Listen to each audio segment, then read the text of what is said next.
ఒక్కసారి కొమ్మూరి గోల్డ్ కి కాల్ చేయండి. తాకట్లో ఉన్న మీ బంగారాన్ని విడిపించి మార్కెట్ ప్రైస్ కి వాళ్ళు కొనుక్కుని మిగతా డబ్బులు మీకు ఇచ్చేస్తారు. నమస్తే, నేను మీ చార్మి. రోజు రోజుకి హత్యలు జరుగుతున్నాయి, మానభంగాలు జరుగుతున్నాయి. ఇక మనం చెప్పుకుంటా పోతున్నాము, ఏడనో ఒక దగ్గర తగ్గుతున్నాయి. ఇక అంతేలేండి, రోజువారి నడుస్తూ ఉన్నది, జీవితకాలం అన్నట్టు నడుస్తూ ఉన్నాయి.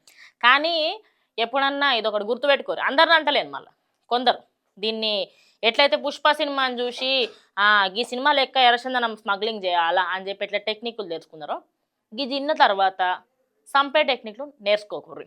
ఇది డిస్క్లైమర్, దాన్ని డిస్క్లైమర్ అని అంటారు. అయితే తమిళనాడులో జరిగింది. ఒక ఆయన ల్యాబ్ అసిస్టెంట్గా వర్క్ చేస్తారు, ఆయన పేరు గణేషను. అయితే ఆయన ల్యాబ్ అసిస్టెంట్గా వర్క్ చేస్తున్న సమయంలో ఆయనకి 2 కొడుకులు ఉన్నారు.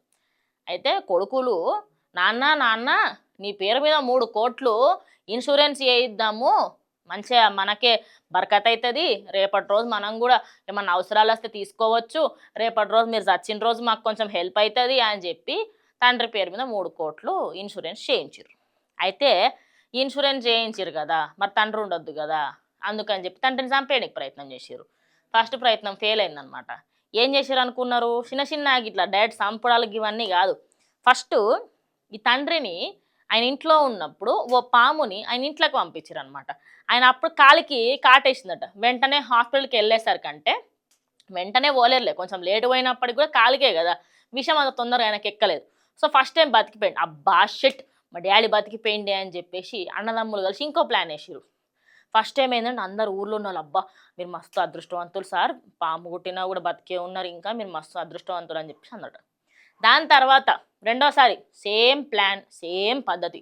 ఆయన దగ్గరికి ఒక పామును వదిలి ఆ పాముతోని చంపించాలని అనుకున్నారట. అప్పుడే ఏమని తేలిందంటే, ఆ రోజు ఎప్పుడైతే పాము కాటుకు గురైండో, ఫస్ట్ టైం పాము కాటుకు గురైనప్పుడు ఏమైంది, ఆయనకి సంబంధించి వ్యక్తులు ఉంటారు కదా, అక్కడ ఊర్లో ఉన్న అందరూ ఆయన అరసకంటే అయ్యో ఏమైంది అని వచ్చి చూసారు. ఈసారి మంచిగా ప్లాన్ చేశారు అనమాట. పాము వచ్చి కాటేయాలా, దాని తర్వాత ఈయన నోరు ఉక్కేయాలా, ఈయన ఇక సావు బతుకుల మధ్యలో ఉన్నప్పుడు అయ్యో మా డాడీకి ఇట్లా అయిందని హాస్పిటల్ తీసుకుపోవాలి. ఇది జరిగింది. అక్కడ ఉన్న వాళ్ళందరూ ఇన్ని రోజుల పాటు అసలు ఏం జరగలేదు, ఆయనకి పాము కాటు వలని చచ్చిపోయిండు, ఆయనకి ఏదో శాపం ఉండుంటుంది, పామే పగబట్టింది, అందుకే అదే పాము మళ్ళా వచ్చాయన చంపనీకి ఉంది అని చెప్పేసి అనుకున్నారట.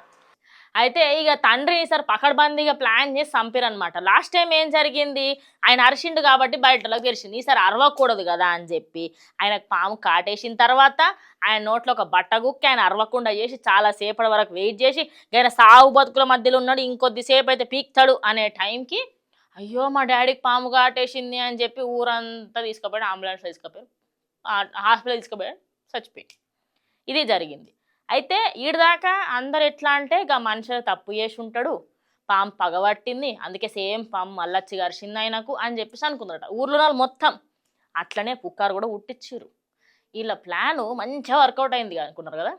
అయితే ఇన్సూరెన్స్ వాళ్ళు ఉంటారు కదా, గాళ్ళు ఏడనో తేడా కొట్టింది. పాము అచ్చుడేంది, 2 సార్లు చంపడానికి ట్రై చేసుడేంది, సరే అని చెప్పేసి కొంచెం పోలీస్ కంప్లైంట్ ఇచ్చి చూద్దాము, ఎందుకో తేడా కూడదు, ఎందుకంటే పైసలు కదా, 3 కోట్ల చిన్న అమౌంట్ అయ్యారు అది కదా డైరెక్ట్గా అట్లా 3 కోట్ల అమౌంట్ అని చెప్పి పోలీస్ కంప్లైంట్ ఇచ్చారు. ఎవరు? ఇన్సూరెన్స్ కంపెనీ వాళ్ళు.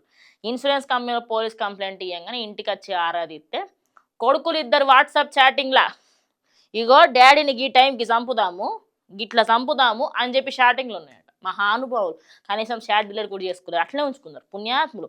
ఫోన్ కాళ్ళు చేసుకొని ఇట్లా చంపుదాము అని చెప్పి అట్లా కూడా మాట్లాడుకున్నారట పుణ్యాత్ములు. తండ్రిని చంపితే అప్పులు తీరుతాయన్న ఏకైక ఉద్దేశంతో ఆ 3 కోట్ల కోసం ఆయన జీవితాంతం కష్టపడాలని పెంచిందంతా మర్చిపోయి కసాయిల్లాగా మారి కన్న తండ్రిని చంపిరు. ఏ ఊర్రా మీద అసలు నాకు అర్థం కాదు, ఇంత దారుణంగా దిగజారిపోతారా పైసల కోసం?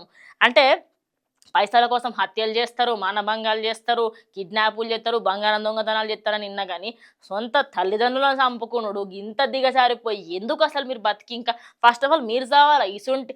అసలు ఆ కన్న తండ్రి బతికున్న ఆయన గోసుండి ఉంటుంది, నీలాంటి కొడుకుల్ని అన్నందుకు నేను చచ్చిపోయిందే పోపు అని చెప్పేసి. ఇక పోలీసులు ఆరా తీసినప్పుడు ఇదంతా బయటపడ్డది. అంటే 3 కోట్ల కోసం వీళ్ళు ఇంత పెద్ద స్కామ్ చేసి కన్న తండ్రిని చంపుకొని ఈ స్టేజ్ వరకు దిగజారిపోయి ఇప్పుడు ఊసలు లెక్క పెడుతున్నారు. లెక్క పెట్టరు 3 కోట్లు ఇట్లా గాళ్ళ గోడల మీద నంబర్లు లెక్క పెట్టుకుంటే రాసుకోర్రి. ఆ 3 కోట్లు రావు, తండ్రి లేకపోయే, మీకు బతుకులు లేకపోయే, రేపటి రోజు బయటకు వచ్చిన ఏమంటారు రెస్పెక్ట్ఫుల్గా బతకనికి కూడా దిక్కు లేకపోయి ఎందుకు మరి ఆ బతికేందుకు అసలు ఇట్లాంటి ఇన్సిడెంట్స్ చాలా జరుగుతున్నాయి. అంటే ఇది నేను పేరెంట్స్కి చెప్పాలనుకుంటున్నా. సో పిల్లలు వినకుంటే బెటర్.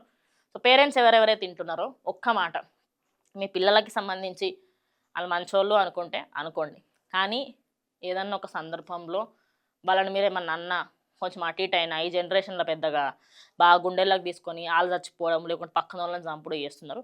కొంచెం పిల్లలు ఏం చేస్తున్నారు ఏంటి అనేది కొంచెం ఒక కంట గమనిస్తూ ఉండండి. ఇది వాళ్ళ వీడియో. దీని మీద మీరు ఏమనుకో ఖచ్చితంగా కమెంట్ చేయండి. ఇంకా ఉంటా. నమస్తే.